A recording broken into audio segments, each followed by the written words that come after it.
高橋健太、38歳。中堅の建設会社に勤める、ごく普通のサラリーマン。彼の人生は順風満帆そのものでした。学生時代から付き合っていた妻の美咲とは結婚して10年。一人娘の春菜は今年で5歳になる。週末には家族で公園に出かけ、春菜のはしゃぐ声を聞きながら、美咲の作ったお弁当を食べる。そんな、ありふれているけれど、かけがえのない日常が、健太のすべてでした。健太には、口癖がありました。人生は一度きり。後悔しないように生きなくちゃな。それは、大学時代にバックカッカーとしてアジアを旅した経験から生まれた、彼の心情でした。書斎の壁には、一枚の世界地図が貼られています。地図の上には、いつか訪れたい場所に、赤いピンがいくつも刺さっていました。マチュピチュの遺跡、サントリーニ島の白い街並み、オーロラが舞う極北の空。パパ、いつかひーちゃんも飛行機に乗っていろんなところに行くの。幼い娘が指さす先には南米大陸に刺さった一本のピンがありました。そうだな。大きくなったらパパとママと3人で行こうな。約束だ。娘を抱きしめながら、健太はまだ遠い未来の夢に胸を膨らませていました。仕事も順調でした。大きなプロジェクトを任され、連日、残業が続く忙しい日々。その分、家族と過ごす時間は減っていましたが、それもすべて愛する家族の未来のため。そう信じて疑いませんでした。しかし、その頃からでした。健太の身体に異変のサインが現れ始めたのは、最初は些細なことでした。夜、ベッドに入ると乾いた咳が止まらない。疲れが溜まっているのだろう。そう、気にも留めませんでした。やがて背中に鈍い痛みが走るようになります。プロジェクトのプレッシャーによるストレス性の胃痛だろうか。市販の胃薬を飲んでなんとか痛みをごまかす日々。決定的な異変が起きたのは、ある夏の日のことでした。会社のデスクでパソコンに向かっていると、突然、腹部に経験したことのない激痛が走ったのです。まるで、内側から鋭いナイフでえぐられるような痛み。かぶら汗が噴き出し、健太はその場にうずくまることしかできませんでした。同僚に担ぎ込まれるようにして訪れた会社の近くのクリニック。そこで告げられたのは、すぐに大きな病院で精密検査を受けてください、という重い言葉でした。1週間後、大学病院の診察室で健太と美咲は一枚のレントゲン写真を見せられていました。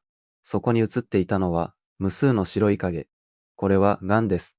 医師は淡々と、しかし静かに告げました。原発はおそらく膵臓。そこから肺、肝臓、リンパ節、ほぼ全身に転移が見られます。ステージ4の末期癌です。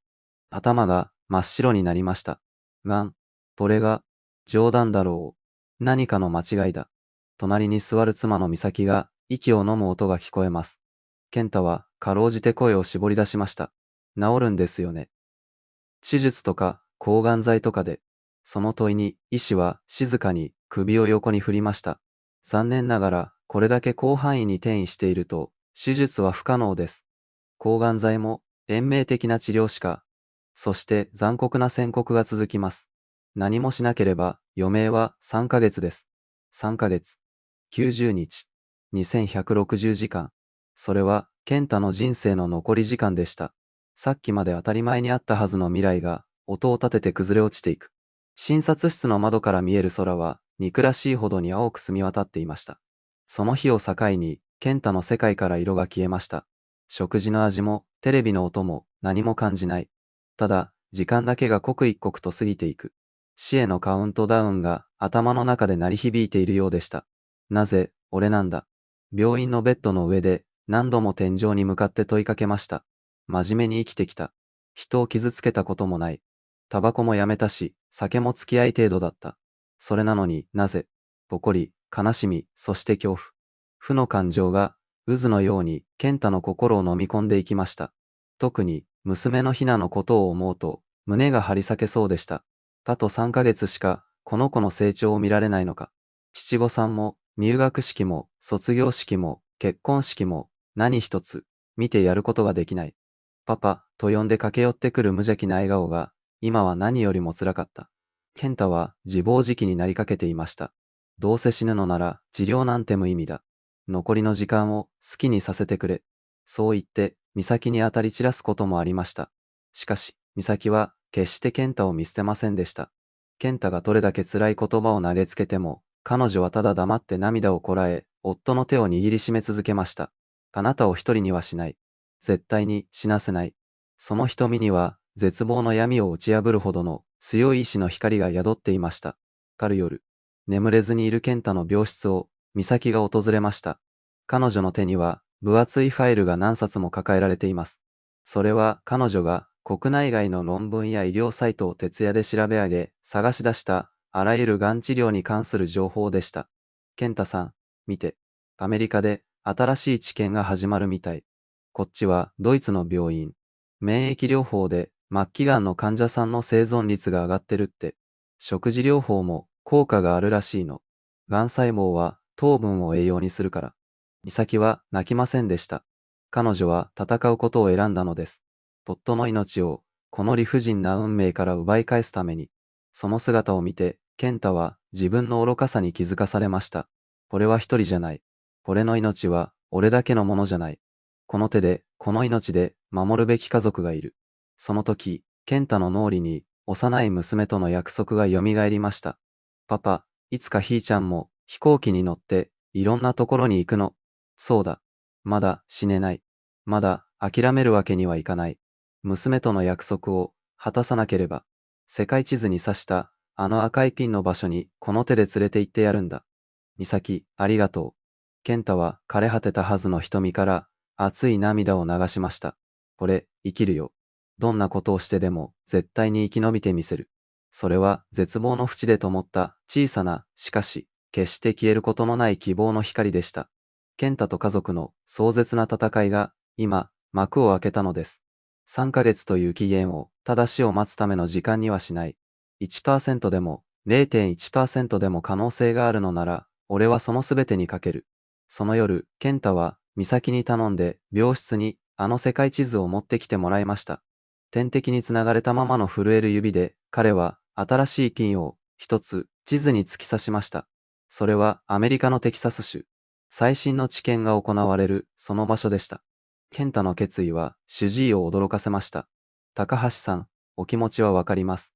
しかし、標準治療から外れた治験や民間療法は効果が保証されていません。むしろ体力を消耗させるだけの結果に、冷静にリスクを説明する医師に、健太ははっきりと告げました。先生、俺に残された時間は3ヶ月です。保証された治療法がないのなら、可能性にかけるしかありません。どうか力を貸してください。その真摯な瞳に、医師も心を動かされました。彼は、健太が治験に参加できるよう、アメリカの病院への紹介状を書いてくれることになったのです。ここから、健太と家族の常識を超えた闘病生活が始まりました。まず、彼らが取り組んだのは、徹底的な食事療法でした。美咲は、栄養学と癌に関する本を読み漁り、独学で知識を身につけました。癌細胞のエネルギー源は、ブドウ糖。だから、まずは糖質を徹底的に断つ。白米、パン、麺類、そして砂糖。食卓からあらゆる糖質が消えました。代わりに並んだのは大量の緑黄色野菜、キノコ、海藻、そして玄米。抗酸化作用のある食材をふんだんに使った特製の野菜スープが毎日の食事の基本となりました。最初はその味気なさに戸惑った健太でしたが、一口食べるごとに美咲の愛情と生きてほしいという強い祈りが伝わってくるようでした。彼は感謝を込めて一滴残らずそのスープを飲み干しました。そして健太はアメリカへ渡ります。最先端のがん治療の治験に参加するためでした。まだ認可されていない新薬の投与はまさに諸刃の剣。効果があるかもしれないし、未知の副作用に苦しむかもしれない。それは命をかけたギャンブルでした。案の定、副作用は凄まじいものでした。激しい嘔吐と下痢。高熱が続き、意識が朦朧とすることもありました。髪は抜け落ち、体重は20キロ以上も減少。鏡に映る自分の姿は、まるで別人のようにやつれていました。何度も心が折れそうになりました。こんなに苦しい思いをしてまで、生きる意味があるのだろうか。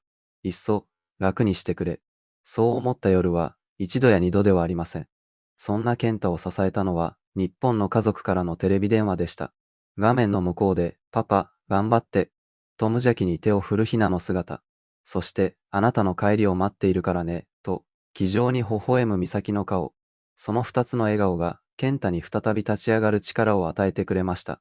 健太は、闘病の様子を SNS で発信し始めました。最初は、自分の生きた証を残したい、という思いからでした。しかし、彼の投稿は、同じように病と戦う多くの人々の目に留まります。あなたの姿に勇気をもらいました。私も、諦めずに頑張ります。世界中から届く、温かい応援のメッセージ。それは孤独な戦いを続ける健太にとって何よりの心の支えとなりました。アメリカでの知見と日本での徹底した食事療法、西洋医学と東洋の知恵、その両輪が少しずつ、しかし確実に健太の体の中で変化を起こし始めていました。治験開始から2ヶ月が経った頃、定期検査の結果を見たアメリカの医師が驚きの声を上げました。信じられない。主要マーカーの数値が半分近くまで下がっている。それは暗闇の中に差し込んだ一条の確かな光でした。やった、やったぞ。健太は病室で一人声を上げて泣きました。テレビ電話で報告を受けた美咲も涙で言葉になりません。まだ安心はできない。それでも自分たちが信じて進んできた道が間違いではなかった。その確信が健太と家族の心に新たな闘志を燃え上がらせたのです。しかし奇跡への道のりは決して平坦ではありませんでした。光が見えたかと思うと、再び厚い雲が覆いかぶさるように、健太の病状は一進一退を繰り返します。副作用で免疫力が低下し、重い肺炎を併発。一時は集中治療室で生死の境をさまよいました。経済的な負担も家族に重くのしかかります。高額な治験の費用と渡航費で、貯金はみるみるうちに底をついていきました。そして何よりも健太の心を蝕んだのは、SNS での心ない誹謗中傷でした。どうせ助からないのに無駄なことだ。同情を買って金儲けをしたいだけだろう。見ず知らずの人間からの悪意に満ちた言葉のナイフ。それは肉体的な苦痛よりも深く、鋭く、健太の心を傷つけました。もう疲れたよ。日本の病院に戻り、再びベッドの上での生活を余儀なくされた健太は、美咲に弱音を吐きました。あれほど燃え上がっていた闘志の炎が消えかかっています。医師からも、これ以上の積極的な治療は体力の消耗を考えると難しい。緩和ケアへの移行を考えましょう、と、事実上の終戦勧告を言い渡されていました。死の匂いがすぐそこまで迫ってきている。健太は静かに死を受け入れようとしていました。心の暗闇。それは肉体の死よりも先に魂の死が訪れる瞬間。健太はまさにその淵に立たされていました。何もする気力が起きず、ただぼんやりと天井を見つめて過ごす日々。家族との思い出が走馬灯のように頭を駆け巡ります。ひなが生まれた日、初めてパパと呼んでくれた日、公園で一緒に自転車の練習をした日。どれもかけがえのない宝物のような時間でした。もっと一緒にいたかった。もっといろんな場所に連れて行ってやりたかった。後悔と申し訳なさで胸が張り裂けそうでした。ごめんな、ひな。約束、守れそうにないや。健太は誰に聞かせるともなく、そうつぶやきました。その日の午後、お見舞いに来た美咲が一枚の画用紙を健太に見せました。それは、ひなが描いた絵でした。クレヨンで力強く描かれた大きな飛行機。その窓からは三人の人物が顔を覗かせています。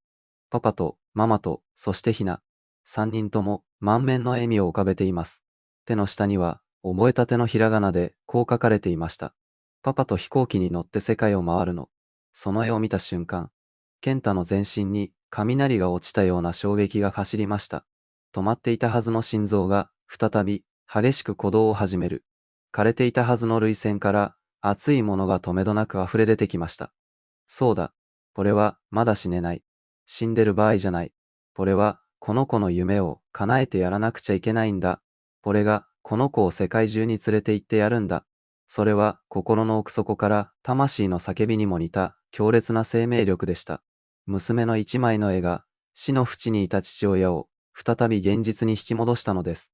美咲、俺、もう一度だけ戦わせてくれないか。